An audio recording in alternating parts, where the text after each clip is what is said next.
Hello, and welcome to a brief intro to AI agents and the swarm and what is coming to Drupal AI module 1.1. Well, ecosystem 1.1. This is not going to be a perfect picture. There's a little bit more that's going to go in. But what I thought I'd do today is show you some changes we're making in the AI agent structure and framework to make it a lot easier for you to build your own agents and make them work well together. And also, we're trying to make it work better with everything that already exists in Drupal. So I'm going to show you a little bit about this new structure, some theory about how AI agents work in general if you're new to AI and what agents are and what they do, and then a couple of little things about how we've used them and what's going to be coming, and some briefs like look into the new approach to logging we've got. So first, the theory. What is an agent?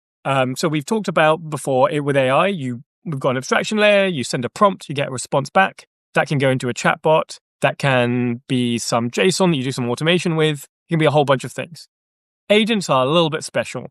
They have their instructions, like the assistant does, like a prompt does, which is the kind of written, text about what the agent should do. But they also have these things called tools, and these tools allow it to do things that aren't AI.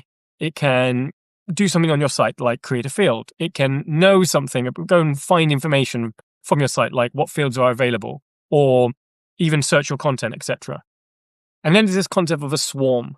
What we have found is there may come a point that there's a single super intelligent AI agent that can just on its own figure everything out for itself, just go through your site, click around, do things. But for now, breaking up what agents do into smaller chunks and then stringing them together in some way is what is likely to produce better results.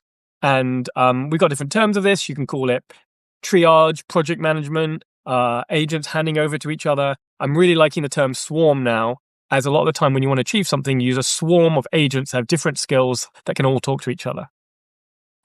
It's a little bit more complicated. So the instructions is the system prompt, which is kind of defining what the agent does. The specific commands, like go and create that field.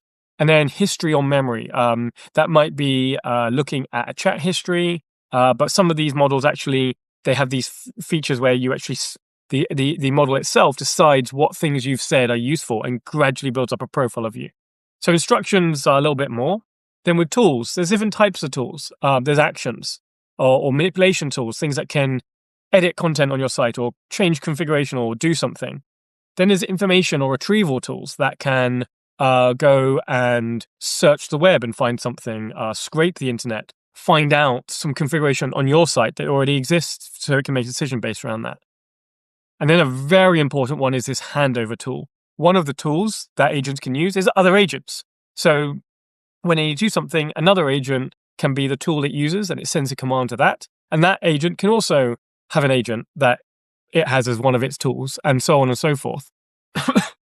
And so then you get this swarm where you have various agents with various different tools, but you also have project manager agents, you've got loops, review steps potentially. There's a lot of stuff to make this swarm do something a lot more complex. Like you can get it to write some code, go and test it, come back, check it, and keep going around in a circle until it's achieved the thing, and then it gives it to you. So these are a couple of ways in which an LLM structure works. This is the basics of, you barely call this an agent, but there's an input. The LLM has retrieval, it has the tools there, it has memory, which I talked about before. But then this is something a little bit more interesting where you can, what we found to get things to work really well in a very defined way is these automated flows where you have a LLM that does something, pass it on to the next LLM, pass it on to the next LLM. This is what I would say are the AI agents in Drupal CMS as of 1.0. It's not really truly agentic. What happens is there's an orchestrator LLM, and that sends a bunch of tasks to lots of different LLM calls to do the various things, like create a lot of taxonomy terms. And then there's a synthesizer at the end, which is the assistant, that then takes what all of these different LLM calls have done and then summarizes it for you and your chatbot. We don't have them concurrently. They happen one after each other, which is kind of one reason why it takes a little bit longer. So there's some improvements we could do there. But this is what is currently in Drupal CMS 1.0. You can see this blog post. These all come from Anthropic's Building Effective Agents. And then this is where true agents are. And this is kind of what we've got in 1.1. It might be shortly afterwards. But this is where the agents can actually, you set a task. It can decide where this goes and all the different LLM calls. It can have an evaluator that sends it back to the original one and keeps checking, am I happy with this? Am I happy with this? Am I happy with this? Yes. And then you have the final output. So this is the theory of agents. Now I'm going to now go into Drupal and show you. We now have in agent settings, before we had the taxonomy and node content type and field, but you can see a whole bunch of ones, including one which was DrupalCon Atlanta BOF agent. These are like custom agents that we've created through a UI. And this is a thing that has changed, is that now quite a lot of agents you'll be able to do in a no-code, low-code environment. And also this will help you as developers when you want to try and create your own agents or work with modules that you have in mind. We've now got a much more consistent approach to this. It's much more likely to work. So here's one, which is a very simple one, that is a publish-unpublished agent. You give it an entity ID, it goes and finds that and publishes it or unpublishes it. So I'm going to edit that agent. And an agent now has a label, which is just a way of, referencing it, and a description. Now, these are not just for admins. It's very important, because if you use this agent for another agent to make use of, it will need to know the label and need to know the description. This is one thing that we're finding is a rule of prompt engineering and Drupal, is that you now need to put a lot of thought into your user experience, your labeling. The things that would be called, admin labels in views are now something that really matters, because these LLMs are going to be looking at these things. There's ways of designating what the agents are. I'm going to move past this. It's not as important right now. And this max loops, again, not as important right now. But then, again, we need to put a lot of effort into the UX of the labeling. But this system prompt here, this is essentially kind of like the instructions of what this agent is. But I think system prompt is correct. It's how we use it. So this one here is specialized in publishing and unpublishing content. And it tells the agent like what it does. If no entities are given, just say that you can't solve it. When they write an article, they mean node as an entity type. So this is all the information about it. And then we have this new thing, which we call tools. So before, Marcus had made something that was a little bit custom, his own way of dealing with tools. But now we have something that is a little bit more structured. And because it's so structured, it can actually take all the Drupal core actions. And we're going to bring in everything from ECA soon as well. So we've got a good 100 or something tools that these agents can make use of. With ECA, it's going to be thousands, which will allow us to really explore and try out loads of different agents that we have throughout all of Drupal, helping you with anything you're doing. Now, one example of some tools are sub-agent tools. So this allows this agent, if it's a project manager agent, which you had to select at the top, to make use of one of the other agents in the swarm. Then we have modification agents. This one called Content Entity Seeder. Again, we need to put effort into the wording, but this one allows you to create or edit any entity throughout the system. And there's stuff there to do with permissions. One thing that isn't in this particular version, but will be in 1.10, and Marcus has it set aside, just not on my demo site, is agents now will have roles. They'll be able to masquerade under specific user roles that you have. So you can control what they can do from that end, as well as this configuration. And they can do things like edit content type, delete content types, etc. Then we have information. So they can do things like list entities, pull things from Drupal. But also we've got a web scraper tool where you can put in a URL into the instructions or into your command or into your chatbot. It will actually go to the web and bring that data in and then allow you to do something with it, such as like pull the information in and then put it in the correct place in your content type. So to some degree, the DrupalCon Barcelona example of Migrate with AI, you can use these agents to do that, because now we can do web scraping and we can do editing and creating content types. So that's not the way that we think AI migration ideally will work, but it's now physically possible to do using a lot of this stuff. It can do things like vision, like look at images, and then of course vector search. It can now search through your content. And then it has access to all of the Drupal core actions just out of the box, like the unpublished content and published content. So this was the editing and agent thing here. Now, I'm going to show you an example of some agents that we made. So this was one where we had some agents that could take a claim that was made in Drupal. It's just an entity here with a ticket. And we're saying this fake person is traveling on this journey. And we want to create an AI agent that could be sort of a claims management system. It can actually go in, take a look at a claim, process it, change fields on it, change the status, etc. So if I show you, this is the thing here. And then we're going to go to this particular way of visualizing agents called minikanban, which I've shown a bit in my Doodle to Web form. This is not the only way that it's going to work, but we're going to tell it to process this claim. You can imagine in the future, it might be a views bulk operation that fires off this agent swarm, or it might even be something that runs on cron. And then you can see, ignore some of the recording of this video, but you can see that was in progress. The AI is figuring it out in the background. It's actually made a new task. The project manager has made a new task, and it's processing that task, and then it's going to go to review and allow us to see it. And if we fast forward a bit, we can now see, we can go and see it. We can see that the claim has been completed, and in minikanban, the AI tells you what it's done. So it tells you, more details about it. So you can see how those agents talk to each other and help you with your prompt engineering and figuring out how to get this to work. And then finally, we can see it actually calculated how much the money was due. It made an email, and it accepted that this was valid. So this is this minikanban place. The way it starts is you start off with a list of your swarms. You can use minikanban just for Kanban. This is using it as a tool to manage agents. So it starts off with the different swarms that you've selected. The swarm is like this first agent you meet that then handles everything else. It is the first project manager, but there can be project manager agents inside the swarm, but this is the first one.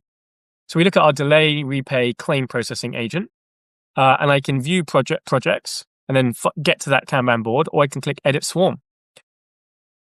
And then you can see I've got a swarm for analyzing delay repay claims and deciding on eligibility. It says you're a manager in a claims handling call center. And I've said things like, we want to know all the tools you're going to use, so make sure you give back all the tools in first response in sequential order, and just answer the actual tools. This thing, all it's doing is just figuring out what to say to the tool. And you can see the tool it's allowed is delay repay claims handler. Now, again, the UI is going to have a button here where I can click edit and I go straight there. But instead of doing that, I can show you here in the minikanban, there is this little place that shows you the agents that are available. So you can click and edit the swarm or the agents underneath it. So I'm now going to go and edit this one here. So I'll click that. And I go to the delay repay claims handler. This has a much more complex one, but still, this was built in about 20-30 minutes before my talk at Drupal Camp England. So you can see your claims handler who handles delay repay claims. For claim to be eligible, they need to upload a ticket. It needs to origin, destination, date of travel, and price and ticket needs to write to work. We could probably put in things to fraud to check that is this actually a ticket or does it look like they faked it? And then we've actually told it how to fill out the compensation based around the rules of this imaginary train company. And then it says you will populate the decision email field with an email confirming that a claim has been expected. There's this thing called default information tools. We're going to put a lot of effort into the UI. This is low code at the moment. It's not for marketeers yet. It's more for ambitious site builders, but we would need this thing to be no longer code. But this is about giving the LLM all of the context it always is going to need in order to make its decision.